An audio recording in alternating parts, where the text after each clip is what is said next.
I was at Beijing 25 years ago, and I think what Viva has said is really important, because I think we were not organised at all.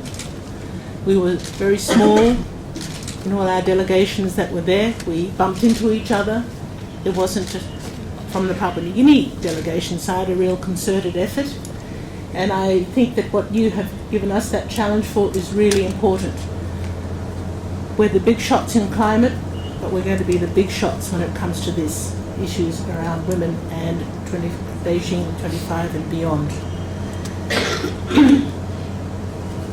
I'm honoured to be able to co-host this inaugural Pacific Regional Preparatory meeting on Beijing 25, along with the Fiji Ministry for Women, Children, Poverty Alleviation, the Pacific Community, and the UN Women. And it's my distinct pleasure to welcome you all here this morning. But before I go on, I apologise. I didn't mention the two civil society representatives, Viva and Nanali, for their contribution so far in helping to set the stage for our discussions going forward. This meeting is an important juncture for gender equality in the Pacific. 2020 will be a pivotal year, as it marks the 25th anniversary of the 4th World Conference on Women and the adoption of the Beijing Declaration and Platform for Action. And this will also be the focus of the 64th session of the Commission on the Status of Women. To this end, I'm continually encouraged to see strengthening engagement between government and civil society to jointly advocate for the inclusion of issues of collective importance to us. It is important that we continue these collaborative efforts as we work towards the formulation of an agreed Pacific position on priority issues. Civil society organisations offer extensive technical expertise and provide unique insight on issues other regions will be advocating for, and interregional and international engagements, and we must draw on this expertise to strengthen the Pacific's position. I acknowledge the efforts of UN Women and the CSW Working Group, who have worked diligently to organise this meeting to strengthen key positions to take forward in the coming months and in 2020. While our region has come a long way since the adoption of the Beijing Platform for Action, we still have quite a way to go. So what can we say we've achieved 25 years on? In education, we have significantly advanced gender parity at primary school level in most countries. Further, whilst gender responsive curricula is being introduced in a number of countries across the region, it still requires increased investment in teacher training. Today, more women successfully complete tertiary education with growing interest in technical and vocational programs. However, there is still opportunity to increase the participation of women in science, technology, engineering, and mathematics. And we have to set our sights on this to make sure that our young women have those opportunities.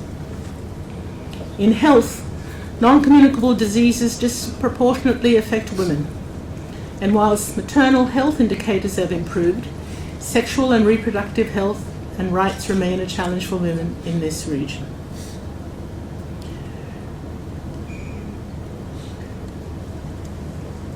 I want to raise especially menstrual health hygiene management.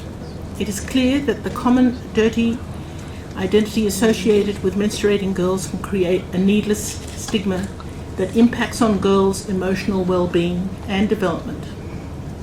Early indications are showing that girls are now being absent from classes for substantial amounts of time, and in Melanesia, a lot of girls are now dropping out of school because of lack of hygienic facilities. One may say, well, this is a very private matter, but this is not a private matter. This is about opportunities for our girls in education. What I would ask us to consider is what can we do to socialise this issue better and get attention within our schools for facilities for girls. Through the Pacific Leaders Gender Equality Declaration, our leaders have taken positive steps to commit our countries to take action achieving gender equality through, firstly, gender-responsive government programs and policies, Secondly, strengthen leadership and decision-making. Thirdly, the economic empowerment of women, women's health and education. And fourthly, ending violence against women and girls.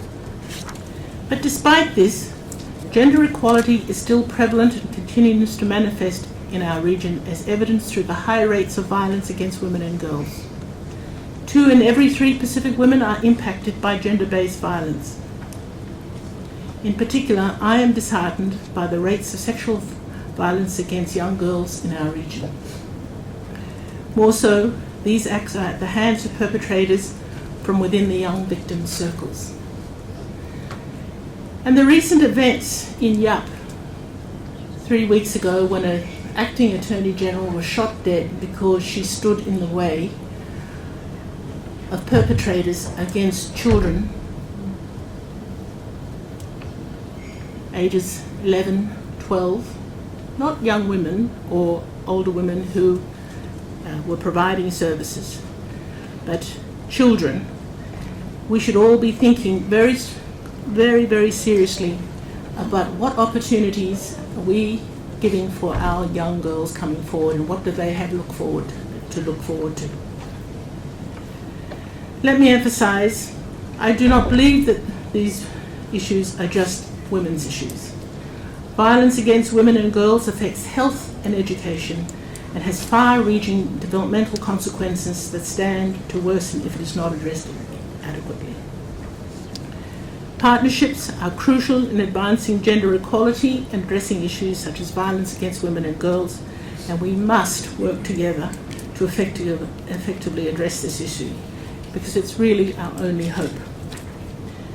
Collaborations such as the Pacific Partnership on Ending Violence against Women and Girls will work towards paving the way in addressing gender-based violence, bringing together governments, civil society organisations, communities and other partners to promote gender equality, prevent violence against women and girls, and increase access to quality response services for survivors. The partnership aims to promote equal rights and opportunities for all Pacific people through innovative approaches to education, access to essential services, and policy development. Innovation is the key that will unlock the door to achieving gender equality. And we have to ask ourselves, how can we work together to take this work forward to the next level? We don't have all the answers, but in the Pacific, we have unique opportunities that we can leverage to insight an innovative solution to gender equality. Gender and culture have often crossed paths to embed gender roles, stereotypes and expectations in the way we live and work. Culture is venerated in the Pacific, but it can be a double-edged sword. I would offer that our cultures present an opportunity to drive an innovative mechanism. The issue will be, how can we use this to reaffirm our gender equality and human rights as an inherent benefit to the region, a benefit to our communities, to our nations. Several Pacific countries have outlined the need for transformative change, from challenging gender stereotypes in their own culture to revising school curricula, to focus on instilling in future generations the values of social citizenship, gender equality, and human rights. This Pacific Regional Preparatory meeting is an opportunity for Pacific governments with civil society to develop and agree on key positions based on the 12 critical areas of the Beijing Platform for Action. So let's utilize this opportunity to let our voices be heard and strengthen our position to move positively towards equal and inclusive development, and not just for women, but for all in our Blue Pacific.